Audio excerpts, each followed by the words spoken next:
법원이 윤석열 대통령이 공수처의 불법 체포를 주장하면서 청구한 체포 적부심을 기각했습니다. 네, 패널 네 분과 함께 자세한 이야기 나눠보도록 하겠습니다. 노동일 파이낸셜 뉴스 주필 이승훈 더불어민주당 전략기획위 부위원장, 최진영 변호사, 조현삼 변호사 함께합니다. 안녕하세요. 네, 안녕하세요.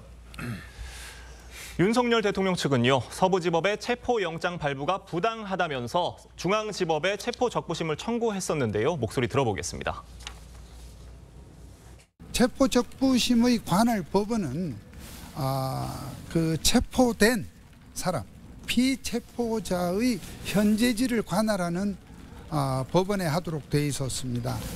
지금 대통령께서는 의왕에 있는 서울구치소에 지금 구금이 되어 있고, 그 서울구치소의 이런 관할 법원이 서울중앙지방법원이므로 서울중앙지방법원 판사에게 서부지방법원이 발부한 영장의 이 위법성에 대해서 다시 한번 더 정확한 판단을 받아보기 위해서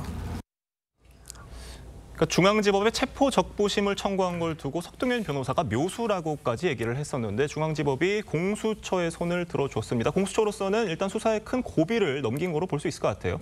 그렇습니다. 현재로서는 그렇게 됐습니다. 예. 만약에 이제 뭐 체포 적부심에서 그것이 인용이 됐다면 석방이 돼야 되는 그런 상황인데 현재로서는 뭐 일단 논란이 정리되는 거라고 보여지고요. 그러나 체포 적부심은 아마 이제 들어보신 분도 많지 않을 거예요. 네. 구속 적부심은 많이 나왔었는데 얘기가 워낙 제가 어디 찾아보니까 전국에서 1년에 한 30건 정도밖에 제기가 안 된답니다. 예. 네. 구속 적부심만이 제기가 되는데 그것처럼 이게 뭐 완전한 그 재판이라고 할 수 없기 때문에 그래서 수사권 문제, 관할권 문제, 영장의 어떤 불법성 문제, 또 뭐 체포 과정에서의 문제, 또 여러 공문 논란도 있지 않습니까? 그에 대해서 뭐 그런 것들이 완전히 정리됐다고 할 수는 없고요. 네. 재판 과정에서 다시 제기가 되겠죠. 뭐 그때는 어떻게 될지 아직 확실하게 할 수 없는 그런 얘기고요. 이런 것들이 이제 체포 적부심도 그렇고 구속 적부심도 인용률이 좀 낮은 것이 일단 영장이 발부됐는데 다른 판사가 심사한다 한다라도 영장이 잘못됐다. 며칠 되지도 않았는데 예. 이렇게 결정하기는 어려운 그런 부분이라 네. 재판 과정에서 다시 한번 이런 논란이 떠오를 것으로 보여집니다. 네, 이승훈 변호사님께 여쭤볼게요. 윤 대통령 측의 주장이 법원에서 받아들여지지 않은 이유 어디에 있다고 보세요?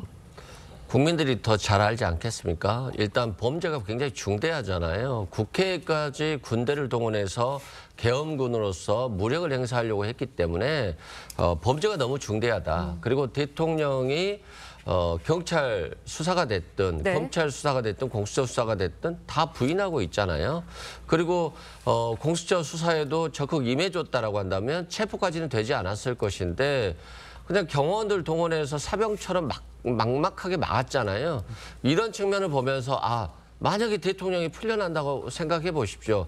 다시 또 출두를 거부한다라고 한다면 굉장히 어려운 상황이고 대통령은 최고 권력자였기 때문에 얼마든지 자신의 어떤 관련자들, 관련 중요범죄 종사자들에게 증거라든가 증인과 관련해서 좀 위력을 행사하거나 또는 회유를 하거나 이럴 방법이 있어요. 그래서 증거 인멸 우려도 있고 도주 우려도 있고 범죄도 중대했기 때문에 체포 적부심은 기각될 수밖에 없었다. 이렇게 생각됩니다. 그러니까 법원이 공수처의 내란죄 수사가 적법하다고 인정한 셈으로 볼 수 있을 것 같은데 지금 윤석열 대통령이 더 버티기에 나설 수 있을 거라고 보세요.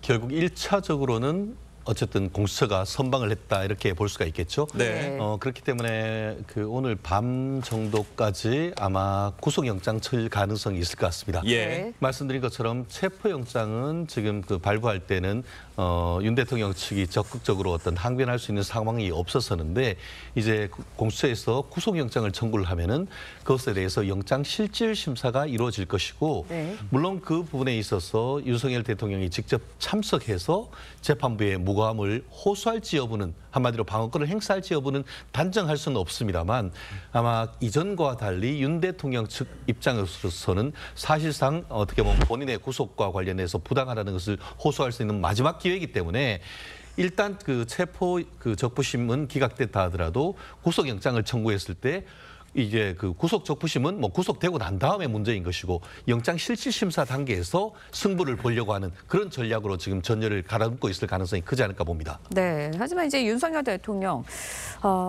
대통령 측 오늘 오전 재조사 통보에 나올지 안 나올지 아직은 미지수인 것으로 전해지고 있습니다.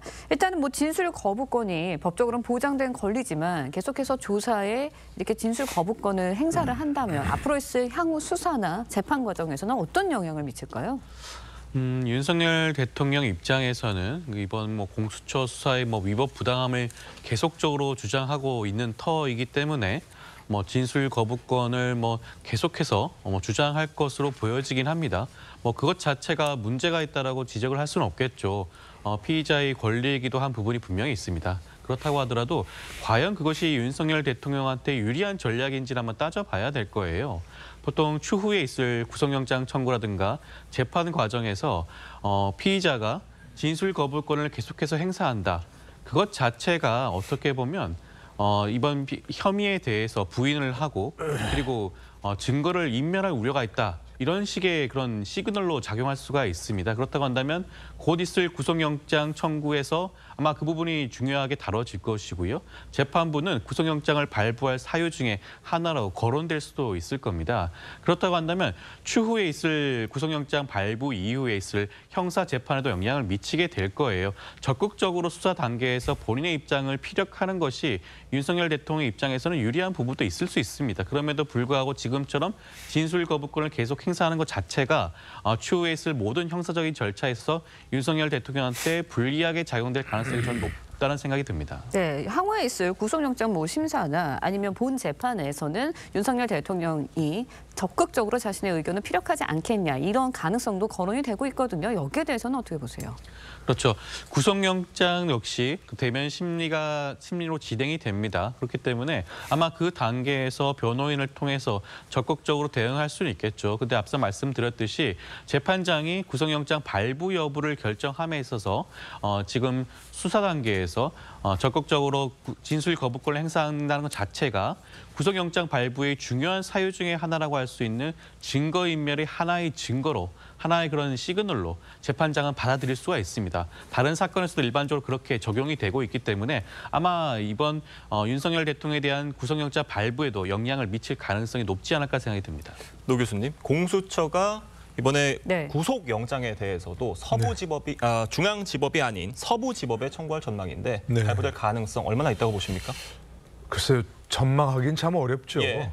이미 벌어진 일을 어떻게 생각하냐 이렇게 물어보면 좋은데 예. 어떻게 전망은 어려운데 어쨌든 뭐 반반 아니겠습니까? 예. 근데 체포영장도 발부가 되었고 또 구속영장을 같은 법원에 신청하면 발부될 가능성이 조금은 높지 않을까 예상할 수 있습니다. 그리고 또 체포영장은 수사기관의 이제 소환에 응하지 않았다는 그런 예. 것 때문에 체포영장 발부되는 거 아닙니까? 그런데 구속영장은 이제 청구할 때 또 발부될 때 도주의 우려라든지 예. 뭐 증거인멸의 우려 그런 거 이제 발부 네. 요건인데 또 범죄 중대성도 있는 것이고 설마 현직 대통령 신분으로 뭐 도주할 우려가 있는가? 또 뭐 증거는 이미 다 뭐 취합되었고 다 국민들이 다 눈으로 본 거니까. 예. 그런데 아무래도 이와 같이 지금 다 여러분 얘기하셨지만 계속해서 지금 이제 그 수사기관의 수사에 응하지 않고 있는 점. 이런 것들이 윤 대통령 측에 좀 불리하게 작용할 가능성은 있다고 생각합니다. 네, 서울구치소에 구금된 윤석열 대통령의 상황에도 관심이 쏠리고 있는데요. 관련해서 윤상현 의원의 발언이 있었습니다. 들어보고 이야기 이어가겠습니다. 어제 뵈니까 대단히 의연하시고 담담하셨습니다. 이제 추운 겨울인데 내복을 안 입으셨더라고요, 보니까. 그래서 예. 그 피의자 대기실에 아마 열선이 바닥에 깔려 있을 겁니다. 그래서 내복을 안 입으셨는데 어떤가 이런 생각이 들고요. 네. 예, 아마 그래도 뭐 워낙 적응 잘하시는 분이라 괜찮지 않나. 네, 윤석열 대통령 사복 차림으로 구치소에서 첫날밤을 보낸 것으로 전해지고 있습니다. 일단은 현직 대통령의 신분이기 때문에 구치소 안에서도 경호가 이루어지고 있는 거잖아요. 초유의 이제 구금 경호 사태가 벌어지고 있는 건데 어떻게 보세요? 예, 탄핵 결정이 아직 안 났기 때문에 현직 대통령이고 그래서 당연히 경호는 이루어져야 되는 거죠. 뭐 구금이 됐다 할지라도 경호는 이루어져야 되는 것이고요. 그런 측면에서 이제 경호원들이 구치소 외곽과 내부와 외곽 사이에서도 계속해서 이제 경호하고 있다라고 보시면 될 것 같고, 다만 이제 구치소 쪽에서는 구치소 내부까지 경호원들이 들어와서 하는 것, 막는 것, 경호를 하는 것 자체는 이제 반대를 한 것 같아요.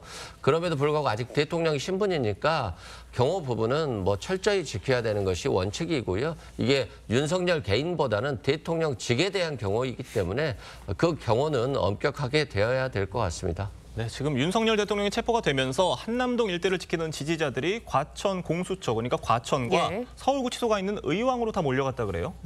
그렇습니다. 사실 2016년, 17년 박근혜 전 대통령 탄핵 사태에도 비슷한 일이 있었었지 않습니까? 예. 박근혜 전 대통령이 그 구속당했을 때 어떻게 보면은 서울 의왕구치소 앞에 굉장히 많은 어떤 그 박근혜 대통령 지지자들이 열성적으로 모여서 집회를 했던 기억이 있는데, 그와 비슷한 현상이 지금 벌어지고 있는 것 같습니다. 아시다시피 이번 사건 같은 경우에는 뭐 윤 대통령이 뭐 돈을 먹거나 해서 무슨 뇌물죄 뭐 이런 부패 범죄가 전혀 아니고 상당히 어떻게 보면 체제 이념적이고 어떻게 보면 정치사범적 성격이 있습니다. 그러다 보니까 윤 대통령을 비롯한 상징으로 해서 자유민주적 가치를 굉장히 중요시하는 그런 분들이 어떻게 보면 굉장히 집결하는 것은 어떤 그 정치사범의 어떤 그 특성을 보여주는 것이 아닌가 싶은데요. 다만 그렇기 때문에 더더욱 어떻게 보면은 절차 자체가 적법하게 승복할 수 있는 절차를 진행을 할 때에 어떻게 보면 국민 통합을 할 수 있다는 것을 우리가 미루어 짐작할 수 있는 부분이 아닌가 싶은데요. 이렇게 집회를 하는 것은 가능합니다. 하지만 그 과정에서 질서를 유지하고 대한민국이 어떻게 보면 민주주의를 예. 회복하려는 것을 보여주는 그런 노력도 필요하지 않나 생각합니다. 네, 앞서서 이제 윤 대통령이 관저 앞에 있는 지지자들을 향해서도 메시지를 낸 적이 있거든요. 조윤선 변호사님, 이번에도 구치소 안에서 또 다른 메시지가 나올 가능성도 있다고 보시나요? 어떻게 보세요? 윤석열 대통령은 이번에 그 체포영장 집행 과정에서 이미 포함 3차례 정도 메시지를 발표를 했죠.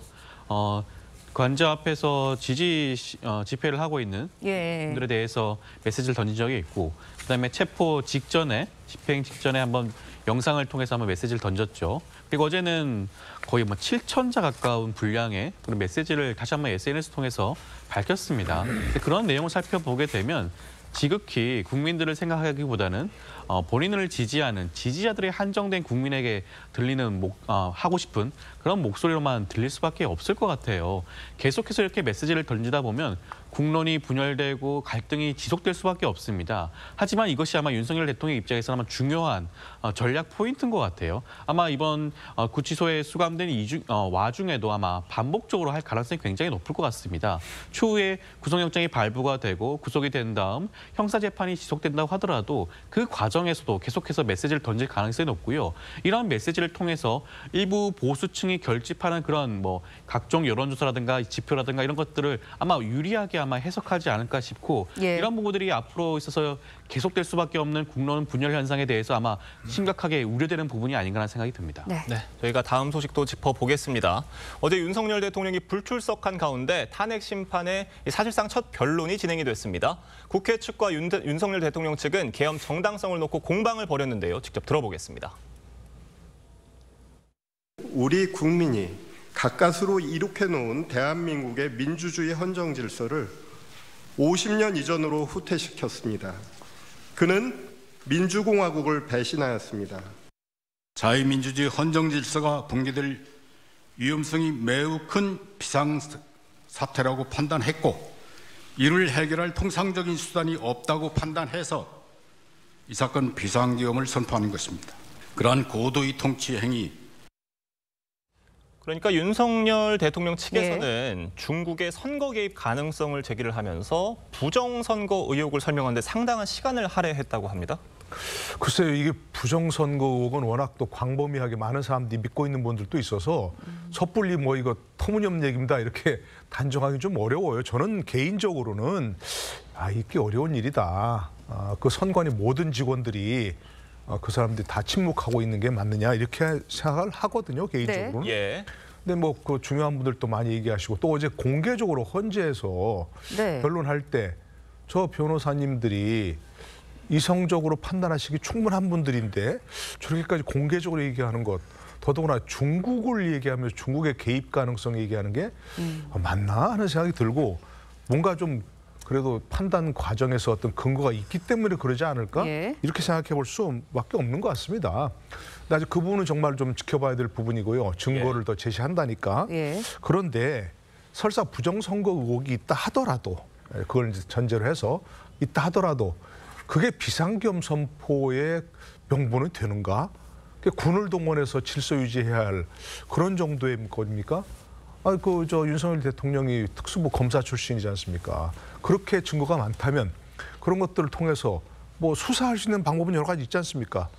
수사를 정식으로 법적 절차를 밟아서 수사할 때 그거는 선관위가 뭐 부정할 수 없잖아요. 네. 좀 뭐 감사원이 감사한다든가 또는 다른 통상적인 방법으로 할 때는 선관위가 독립기관으로서 거부한다 이렇게 하는 그런 게 있었는데, 정식으로 영장을 발부하다 갖고 선관위를 수사한다든가 하게 되면 그걸 선관위가 어떻게 거부하겠습니까? 그러니까 그런 절차를 밟았어야지 그걸 가지고서 뭐 비상계엄 선포의 명분을 삼는다?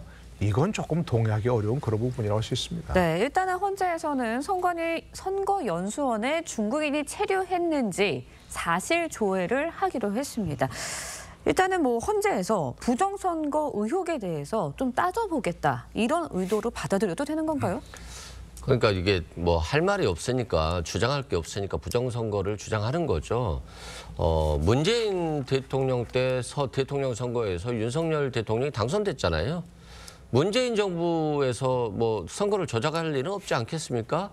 그리고 본인이 윤석열 정부에서 지방선거에서 승리를 했잖아요. 그리고 나서 총선에서 지니까 갑자기 대통령이 부정선거를 주장한다? 이건 대통령이 유튜버에 너무 현혹된 것이고요. 선거라고 하는 것은 컴퓨터라든가 이런 것들로만 선거 결과를 예측하는 것이 아니라 실제 선거 투표인들이 들어가요. 그래서 수개표를 통해서 개표를 하고요. 또 여야에서 참관인들을 파견해서 그 참관인들이 그걸 다 확인을 합니다. 그리고 나서 그 수치를 선거관리위원회에 보내주면 그걸 전산에 입력하는 것이기 때문에 서로 전산 시스템 자체가 오류가 있었다 할지라도 또는 시스템 관리를 소홀하게 했다 할지라도 선거 결과가 왜곡되거나 부정으로 갈 가능성은 없어요. 그럼에도 불구하고 이렇게 부정선거를 주장하는 건 그만큼 계엄의 정당성을 주장할 만한 근거가 없기 때문에 대통령이 그냥 부정선거했다. 그래서 총선에서 민주당이 승리한 건 부정선거 결과다. 그리고 그래서 그 사람들이 뭐 예산을 폭거를 한다거나 뭐 탄핵을 했다. 그렇기 때문에 이 계엄은 정당하다라고 하는 걸 주장하고 싶은 건데요. 검찰 독재 정부 하에서 또 윤석열 정부 하에서 그 누가 부정선거를 했겠습니까? 저렇게 부정선거 했다면 벌써 구속되고 난리가 났겠죠. 그래서 이제는 좀 황교안 전 권한대행도 그런 얘기를 했고 결국에는 본인이 정치권에서 사라지는 중요한 계기가 됐었는데요.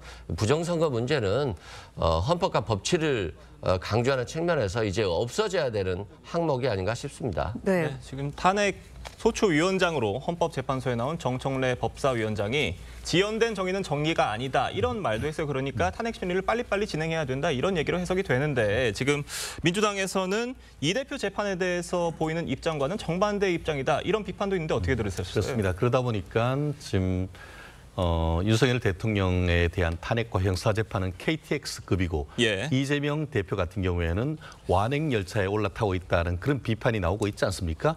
아마 그와 관련되는 되어서 그 사법부, 법원도 이재명 대표의 공직선거법 위반의 절차가 지연되고 있다는 것을 충분히 인식하고 있는 것 같습니다. 실질적으로 그 민주당은 이 대표에 대한 어떤 그런 공선법 사건이 집중 심리로 되는 것에 대해서 비판을 하고 반발을 하고 있습니다만 1심을 2년 6개월이 될 정도로 굉장히 충분한 어떤 방어권을 보장을 했던 것이고 박근혜 전 대통령 같은 경우에는 구속돼 가지고 일주일에 3번의 재판을 받았습니다. 네. 불구속 상태에서 방어권 보장하는 것과 구속 상태에서 방어권 보장은 엄청나게 큰 차이가 있습니다. 불구속 상태에서 하는 것만 해도 사실은 어떻게 보면 재판부가 굉장히 배려를 하는 부분이기 때문에 이러한 부분에 대해서 그 민주당 의원들이 문제를 제기하는 것은 오히려 정치적으로 최대한 어떻게 보면 현 상태를 이재명 대표 만들기에 조기 대선으로 가려고 한다는 그런 비판으로부터 자유롭기 어렵기 때문에 사법부의 절차 진행에 대해서 뭐라 하는 것은 좀 자제하는 것이 맞지 않나 싶습니다. 네, 저희가 정치권 상황 살펴보고 예. 토크 이어가 보도록 하겠습니다. 여야는요, 오늘 비상계엄 사태 관련해서 특검법을 놓고 막판 협상에 돌입합니다. 여야 간의 입장차가 커 합의 여부가 불투명한 상황인데 오늘 자정을 시한으로 둔 민주당이 합의 불발 시 단독으로라도 특검법을 처리한다는 방침입니다. 최영국 기자의 보도입니다. 국민의힘은 오늘 오전 비상계엄 특검법을 의원 108명 전원 이름으로 당론 발의합니다.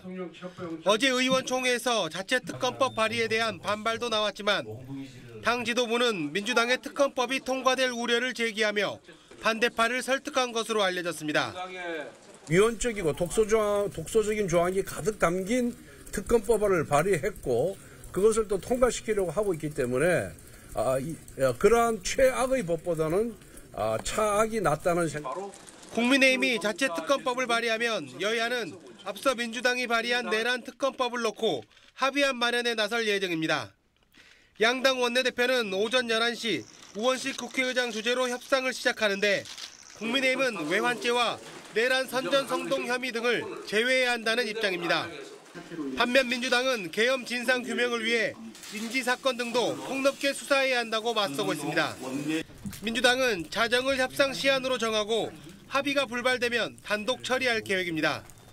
본회의를 열어서 안건들을 처리하고 그리고 협의가 완료될 때까지 국회를 열어놓은 상태에서 반드시 내일 마무리하겠다.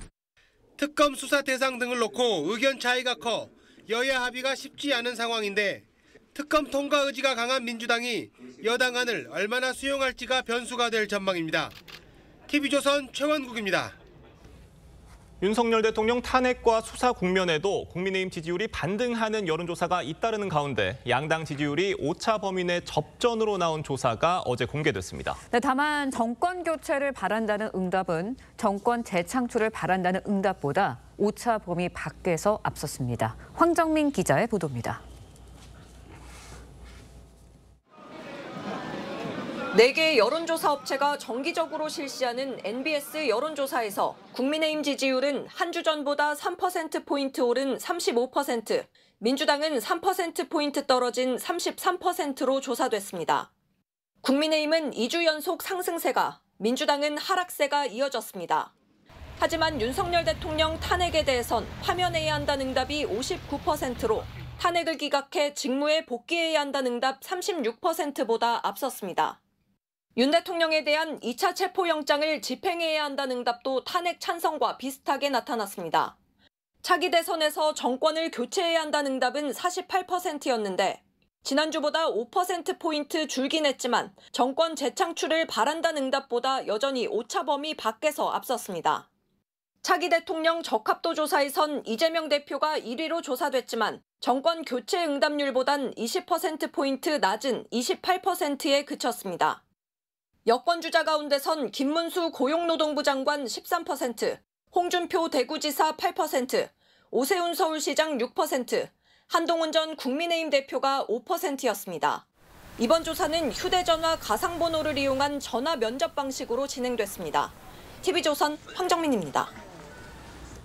지금 국민의힘에서는 비상계엄 특검법을 당론으로 발의하겠다면서 이 최악의 법보다는 차악이 낫다 이렇게 얘기를 했어요. 어떻게 들으셨습니까? 글쎄 특검을 하는 게 바람직한지는 꼭 따져봐야 되겠습니다만은 지금 뭐 공수처가 그 앞장서 수사를 하고 있는데 여러 가지 지금 논란이 많지 않습니까? 예. 수사권 논란부터. 또 검찰이 수사권도 또 없고 경찰밖에 없는데 경찰이 앞에 나서긴 조금 힘에 붙여 보이는 그런 상황이기 때문에 뭐 특검으로 일어나는 것도 나을 수 있다 생각합니다. 그리고 이제 민주당에서 지금 거대 야당이 이렇게 밀어붙이면 국민의힘에서 어쩔 수 없는 거 아니겠습니까? 그 또 최상목 대행이 또 한번 뭐 거부권 행사하고 다시 재의결을 거치면 이번엔 또 통과될 가능성도 있거든요. 지난번에 재의결 과정에서 2표 모자랐던가요? 그렇지 않습니까? 그렇기 때문에 국민의힘에서도 가만히 있어는 안 되기 때문에 뭔가 대안을 내야 된다. 이건 분명한 것 같습니다. 그것도 특히 또 지금 뭐 이름이 내란 특검 아닙니까? 저는 내란 특검이라고 붙이는 것은 그 예단이 있기 때문에 뭐 비상계엄 특검법 이거는 괜찮다고 생각합니다. 예. 명칭부터 시작했고 또 이번에 새로 발의하는 것은 또 외환죄를 집어넣었다는 거 아니에요. 외환죄라는 건 이른바 우리가 얘기하는 뭐 북한과 내통해서 북한이 우리를 침략하도록 한다 이런 얘기 같은데 대북 확성기를 한다든가 또 오물풍선 원점 타결을 한다든가 그런 것들이 어떻게 외환죄로서 말이 되는 거겠습니까?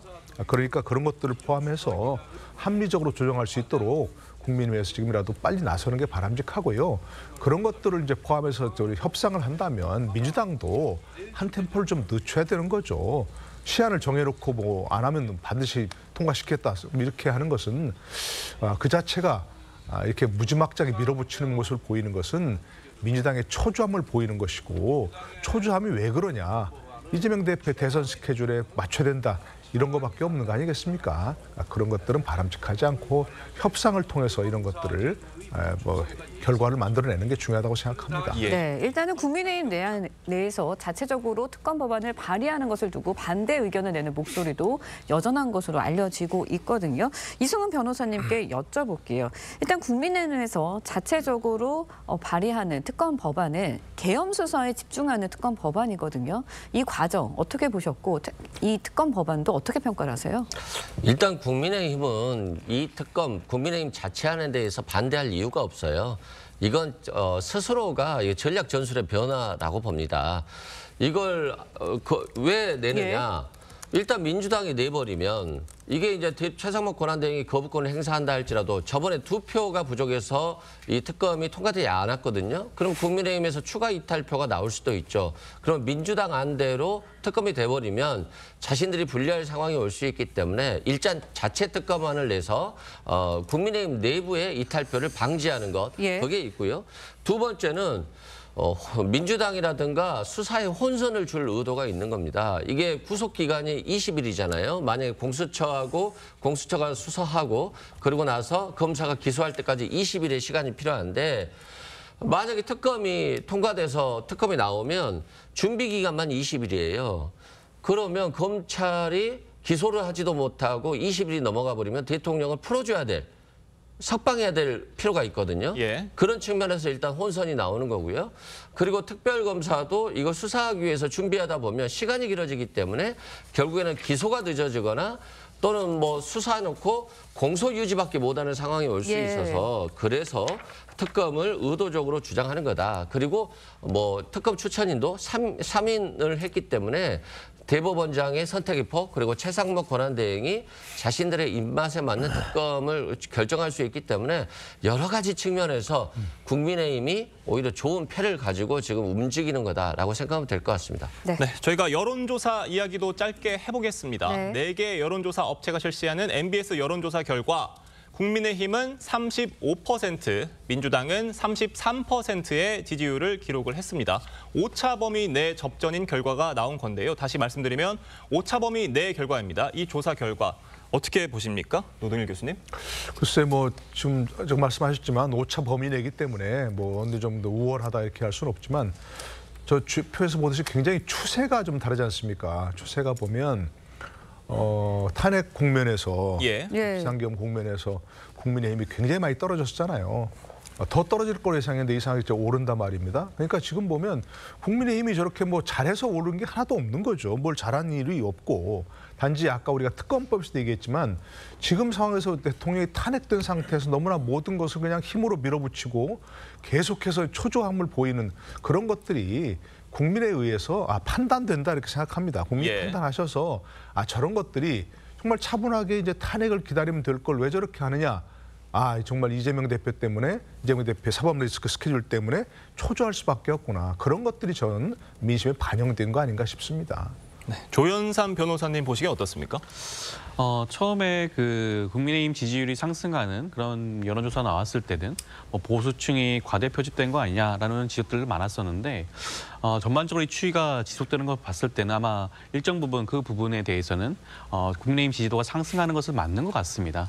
그렇지만 이것은 어떻게 보면 윤석열 대통령에 대한 탄핵의 시기가 가까워지고 조기 대선의 가능성이 높아지기 때문에 보수층이 결집한다고도 볼 수가 있고요. 그리고 윤석열 대통령이 체포영장 집행이 지연됨으로 인해 가지고 진보층에서 다소 실망하고 실망하는 부분들도 분명히 포함이 되어 있을 겁니다. 그렇지만 지금 윤석열 대통령에 대한 체포영장이 집행이 완료가 됐죠. 그리고 이번에 적부심사도 기각이 됐습니다. 추후에 구속영장이 발부가 될 것이고 수사가 진행되면서 형사재판까지 이어진다고 한다면 저는 추후에 이런 여론조사 결과가 충분히 요동칠 가능성도 있지 않나 생각이 듭니다. 네, 저희가 오차범위 내 여론조사 결과를 두고 짧게 이야기를 나눠봤습니다. 네 분 말씀은 여기까지 듣도록 하겠습니다. 감사합니다. 고맙습니다.